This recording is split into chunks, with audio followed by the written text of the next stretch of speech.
ಇತಿಹಾಸ ಪ್ರಸಿದ್ಧ ನಾಪೋಕ್ಲುವಿನ ಶ್ರೀ ಪೊನ್ನುಮುತ್ತಪ್ಪ ದೇವರ ವಾರ್ಷಿಕ ಉತ್ಸವ ವಿವಿಧ ಧಾರ್ಮಿಕ ಕಾರ್ಯಕ್ರಮಗಳೊಂದಿಗೆ ಸಂಭ್ರಮ ಶ್ರದ್ಧಾಭಕ್ತಿಯಿಂದ ಜರುಗಿತು. ಕಳೆದ 3 ದಿವಸಗಳಿಂದ ನಡೆದ ಉತ್ಸವದ ಮೊದಲ ದಿನವಾದ ಬುಧವಾರದಂದು ಬೆಳಿಗ್ಗೆ ಗಣಪತಿ ಹೋಮ, ರಾತ್ರಿ ಗುರುಪೂಜೆ ನಡೆಯಿತು. ಗುರುವಾರ ಅಪರಾಹ್ನ ಪೈಂಗುತ್ತಿ ನಡೆದ ಬಳಿಕ ಶ್ರೀ ಪೊನ್ನುಮುತ್ತಪ್ಪ ದೇವರ ಕಳಸವನ್ನು ಹೊತ್ತು ಪವಿತ್ರ ಕಾವೇರಿ ನದಿಯಲ್ಲಿ ಸ್ನಾನದ ಬಳಿಕ ಪ್ರಖ್ಯಾತ ಕೇರಳದ ಚಂಡೆ ವಾದ್ಯದೊಂದಿಗೆ ನಾಪೋಕ್ಲು ಪಟ್ಟಣದ ಮುಖ್ಯ ಬೀದಿಯಲ್ಲಿ ಮೆರವಣಿಗೆ ನಡೆಯಿತು. ಬಳಿಕ ದೇವಾಲಯದಲ್ಲಿ ನಡೆದ ಮುತ್ತಪ್ಪ ದೇವರ ವೆಳ್ಳಾಟಂ, ಕುಟ್ಟಿಚಾತ, ಗುಳಿಗ ದೇವರ ಕೋಲಗಳು ನೋಡುಗರ ಗಮನ ಸೆಳೆಯಿತು.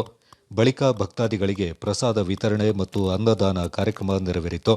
ಶುಕ್ರವಾರ ಪ್ರಾತಃಕಾಲ 12 ಗಂಟೆಗೆ ದೇವರ ಚರಿತ್ರೆ ಹಾಡಿನ ನೃತ್ಯ, 1 ಗಂಟೆಗೆ ಗುಳಿಗ ದೇವರ ಕೋಲ ನಡೆಯಿತು. ಮುಂಜಾನೆ 5 ಗಂಟೆಗೆ ಕುಟ್ಟಿಚಾತ ದೇವರ ಕೋಲ, ತಿರುವಪ್ಪ ಮತ್ತು ಮುತ್ತಪ್ಪ ದೇವರ ಕೋಲ ನಡೆದು ಉತ್ಸವ ಸಂಪನ್ನಗೊಂಡಿತು. ಉತ್ಸವದಲ್ಲಿ ದೇವಾಲಯದ ಆಡಳಿತ ಮಂಡಳಿ ಪದಾಧಿಕಾರಿಗಳು, ಊರಿನ ಪರವೂರಿನ ಭಕ್ತಾದಿಗಳು ಅಧಿಕ ಸಂಖ್ಯೆಯಲ್ಲಿ ಪಾಲ್ಗೊಂಡು ದೇವರ ಪ್ರಸಾದ ಸ್ವೀಕರಿಸಿ ಪುನೀತರಾದರು. ಝಕರಿಯಾ, ನಾಪೋಕ್ಲು.